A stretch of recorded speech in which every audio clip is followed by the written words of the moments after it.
You no longer need to raise your voice, argue, or prove your worth to someone who disrespects you. There's a far more powerful way to handle those moments.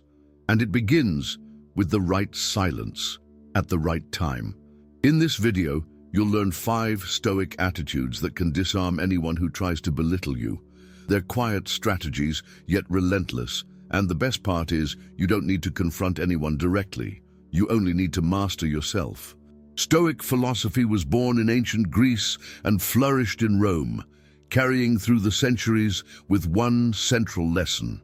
You can't control what happens to you, but you have complete control over how you choose to respond. Seneca said, "Nothing is more admirable than remaining calm in the face of injustice." Epictetus taught that it's not events that disturb us, but our judgments about them. And Marcus Aurelius wrote, "The best revenge is to be unlike the one who wronged you."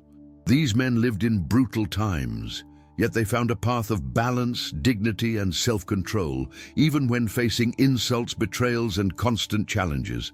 And what they discovered applies perfectly to your life today.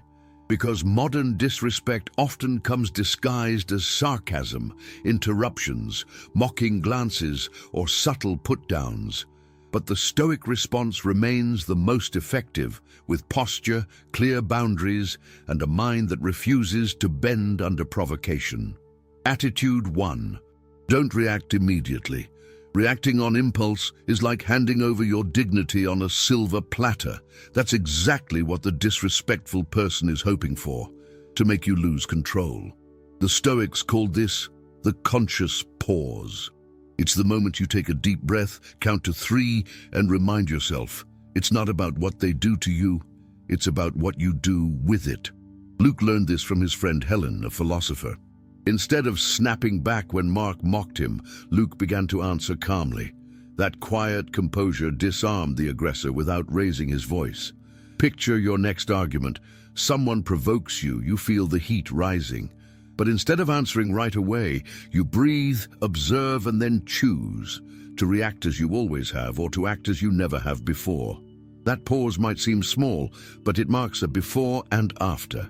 Because the one who controls the timing of their response controls their own strength. Attitude 2. Use serenity as a weapon. The loudest voice is not always right, and the calm voice almost always has control. Matching the aggressor's tone is like stepping into a minefield where no one walks away unharmed. But when you keep your voice steady, low, and confident, something interesting happens. The other person loses their ground. John, a community leader, was constantly challenged by colleagues with harsh words. In the past, he would respond at the same level, fueling conflicts. But once he applied Stoic wisdom, everything changed. When attacked again, he simply replied, "I understand your point. Shall we find a solution together?" The result: silence, immediate disarmament. Seneca said, "Calm words have more power than shouting." Serenity is not passivity, it's emotional intelligence in action. It's like a sharp blade that cuts quietly but with precision. Speak firmly, speak peacefully, speak like someone who has nothing to prove, only a position to hold. Attitude 3. Practice Stoic indifference. Not every attack deserves a response, and often ignoring is the most powerful answer. Stoic indifference is not coldness, it's wisdom. It's the ability to look at a provocation and think, does this really matter to the person I want to be? Amanda, a dedicated teacher, received malicious and unfair criticism from colleagues. At first, she exhausted herself trying to defend against every comment, until she read Marcus Aurelius.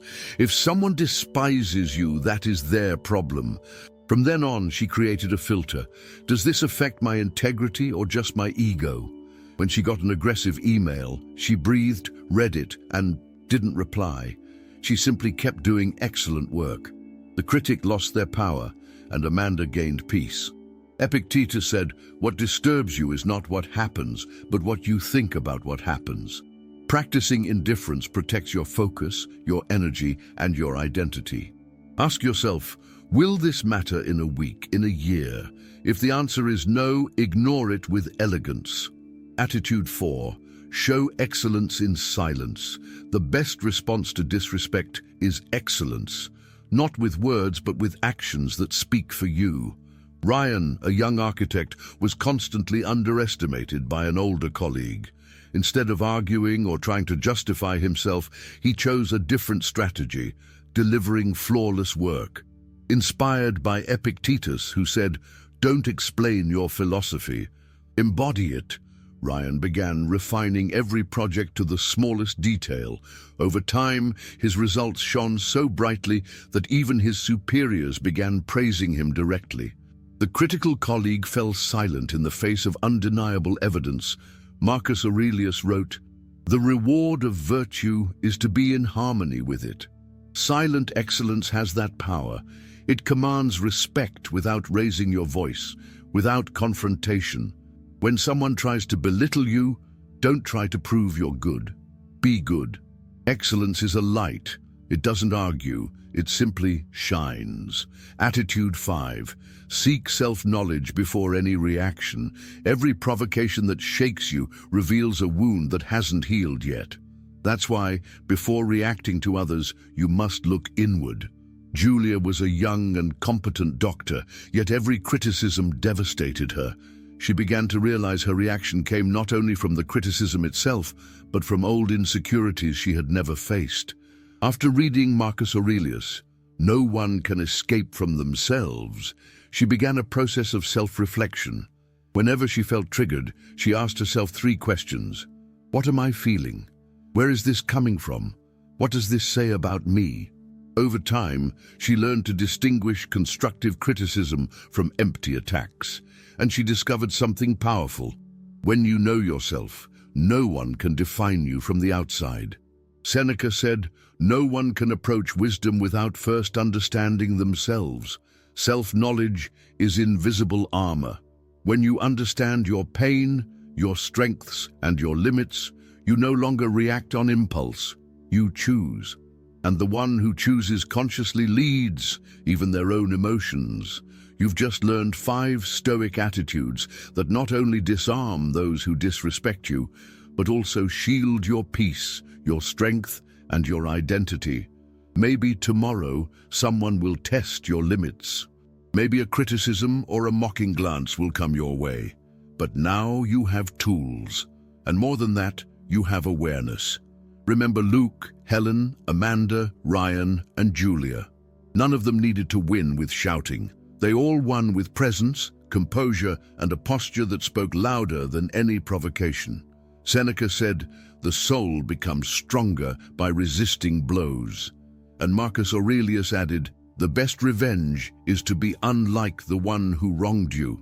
Now I want to hear from you. Which of these 5 attitudes resonated with you the most? Which one do you need to practice more in this phase of your life? Share it in the comments. And if this message spoke to you, like this video, share it with someone who needs to reclaim their power, and subscribe to Stoic Spring to keep walking this path. Peace doesn't come from others being silent. It comes from your ability to keep the silence that matters.